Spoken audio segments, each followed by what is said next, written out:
This is Arthur Rafferty. He is 70 years old and terminally ill from asbestos poisoning. For the past 36 years, Arthur has been trying to find the man who murdered his father. My father in 1974 on the 15th of August was in a bar in North Belfast called the Hole in the Wall. Two dockers, one Martin Macon, told my father a story. Whatever they told him, it must have been good, because my father was not a stupid man. So he left his drink and walked out with them. He came past number 12. Two men were waiting in number 12, one with a loaded armalite rifle.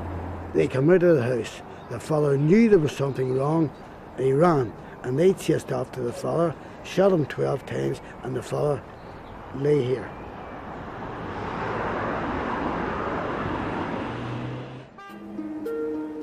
Both Arthur and his father were part of a dockers' union run by known members of the IRA. As Arthur began looking deeper into his father's murder, the connection became increasingly apparent. My father was murdered because he spoke out against our union. Our union was run by Sinn Féin IRA, and all the top men in the top jobs of our union were all members of Sinn Féin IRA. And my father spoke out against them time and time again because he would take no nonsense from them. And they didn't like that. North Belfast in the 1974s was packed day and night with army and police. You couldn't have got walking whereas you were stopped and questioned. Yet these people had time to walk my father for 500 yards down into Newington Street and shoot at my father 12 times. Go into the house again, put the gun away, walk down the street past my father who was lying in the street, bleeding to death, get into a taxi and get down to the New Lodge Road without meeting any police or army. That to me sounds funny. Number 12 was a safe house for the IRA. The police got information about a week or so after that about a rifle was in that house. Someone phoned in. The police raided that house, found the rifle, found a magazine, found ammo, found gloves, balaclava and a boiler suit. They all went missing. A brown envelope with 2 bullets in it was put through the muller's letterbox. A little note on it, "This is for your 2 sons, get them out of the country." But I'm still here. After over 30 years of asking questions and getting answers few and far between, in 2005, Arthur got a call from the most unlikely of sources, one-time IRA company commander, Brendan Hughes.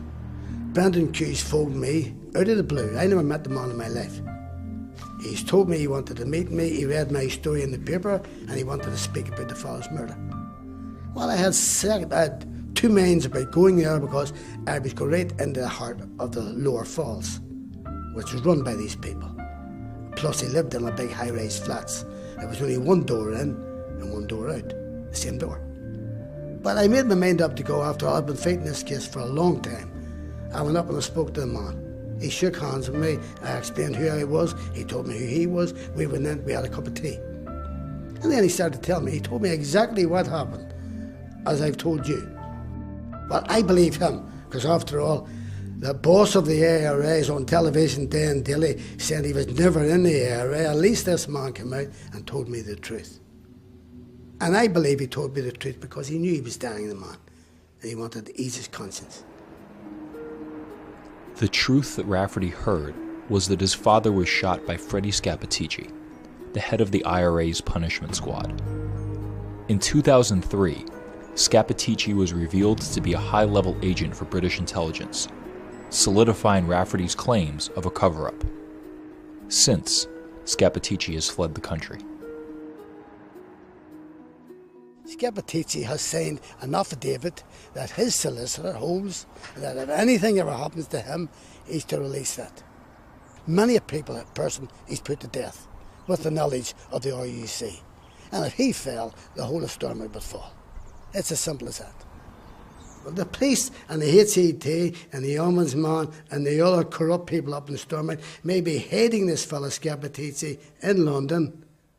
He's not too far away from me. And that if he wants to try and take out another Arthur Rafferty, let him come to me. Simple as that. I've lost my life in a way that it's a vicious circle. This corrupt union that tortured my father and helped to murder my father has also killed me. I'm dying. Same people. Yet these people, when I walk past them in the street, go the other side of the street. If they're driving past me in a car and they see me coming, their head shoots the other way. They don't want to talk to me. I told my father when he was down in the hospital, he was cut practically in two. The doctors in the hospital didn't. They told me that time I went in the first night that he would die that night. That man lasted for nearly 4 weeks. A good, strong man. And he told me everything bar the people that done it. And I want to make sure that his story is heard. I told him I wouldn't leave it until I do.